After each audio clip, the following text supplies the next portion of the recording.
Mas ele olhou e só viu folhas. Mas a Bíblia relata que não era tempo de figos. Então, mesmo ele procurando fruto, não tinha como ele encontrar, porque não estava no tempo da figueira dar o fruto do figo. Então ele colocou a mão, porque Jesus sempre foi espelho e exemplo. Então Jesus, ele ensinava e vivia o que ele ensinava para que os discípulos aprendessem com ele. É aquele caso, se você quer que o seu filho seja uma bênção, faça para ele olhar para você e ver que você também é uma bênção para ele te imitar. É tipo isso aí. Porque existem pessoas que mandam o outro fazer, mas não vivem o que mandou.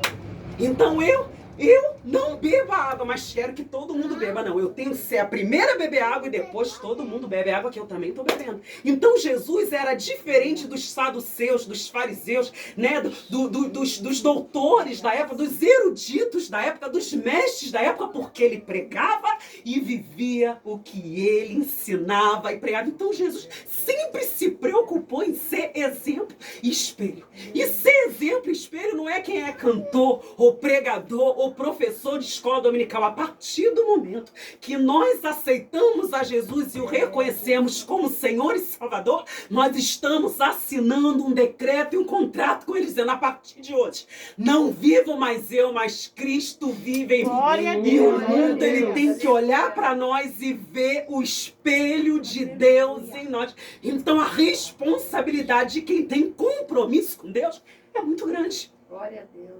Mas eu não tô à frente de nada, não. Mesmo você não estando à frente de nada, a partir do momento que você professa uma fé dizendo que Jesus é o Senhor e o dono da tua vida, a Bíblia diz: quem diz estar em mim também deve andar como eu andei. Quem diz estar nele também deve andar como ele andou. Então o desejo de Deus é que a gente pregue, cante e viva o que pregamos e cantamos. Glória a Deus. Então o mundo, ele tá olhando para nós que não tem fé nenhuma, que não tá professando nada, mas eles estão olhando para nós. E nós, as nossas obras e o nosso testemunho é uma Bíblia pregada. Pessoas que não têm Jesus no coração não conhecem a Bíblia como nós, mas eles estão olhando o nosso comportamento. E para eu ser uma mulher de Deus transformada por Deus e convertida, eu preciso conhecer o que está aqui e viver o que está escrito aqui.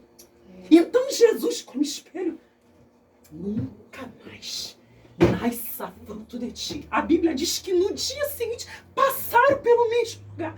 Pedro, que era o mais, era o mais afoito. Pedro, que era o mais entrão, que falava o que vinha na boca, porque Pedro, ele era impulsivo. Quando alguém vem do mundo impulsivo falando o que vem na boca, ele tem que entender que agora ele tem que ter espírito de mansidão, e nem tudo que vem na boca é para falar.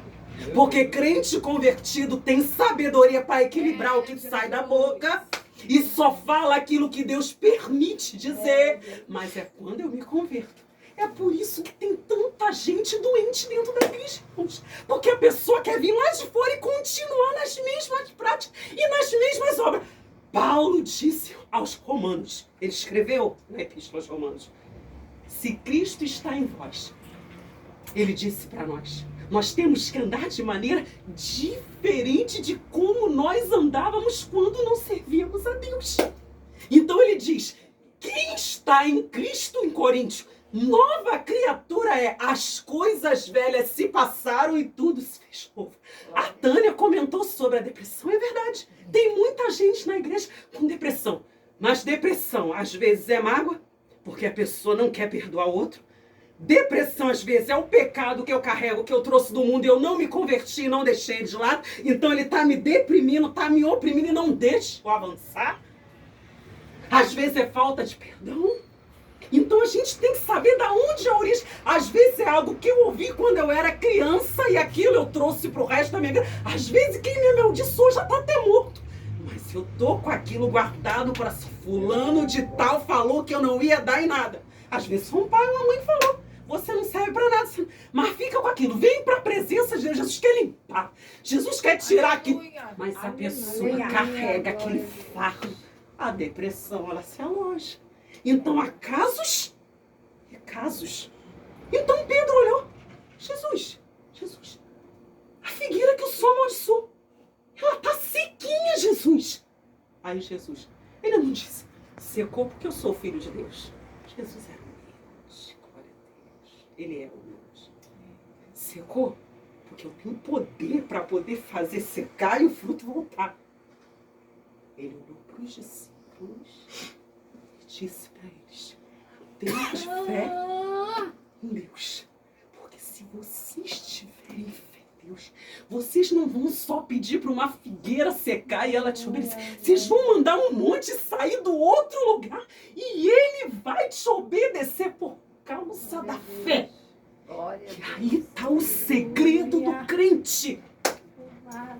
Devemos guardar a fé no nosso coração, porque se o diabo conseguir roubar a fé da igreja, ele ganha essa batalha. Porque não adianta eu dobrar os joelhos se eu não acredito que Jesus vai me ouvir quando eu estou orando. Não adianta eu entoar hinos a Deus se eu não acredito na letra do que eu estou cantando. E não adianta eu fazer menção da palavra se eu não acredito no que está escrito. Então a fé é o que move. A Bíblia diz, a fé é o firme fundamento das coisas que se esperam e daquilo que você não está vendo. Então quando fala de fundamento, está falando de base, alicerce, fundamento. Uma casa, para ela se manter de pé, não é o adorno dela. Essa loja está de pé, não é por causa do PVC que está ali, não é por causa da massa que passou na parede, é por causa da base com que foi levantada a loja. Então vem vento, vem tempestade, chuva, a loja da Tânia continua de pé. Se tiver algum vazamentozinho, mas não vai cair, porque o fundamento, ele foi bem feito. O fundamento do crente, o fundamento da igreja.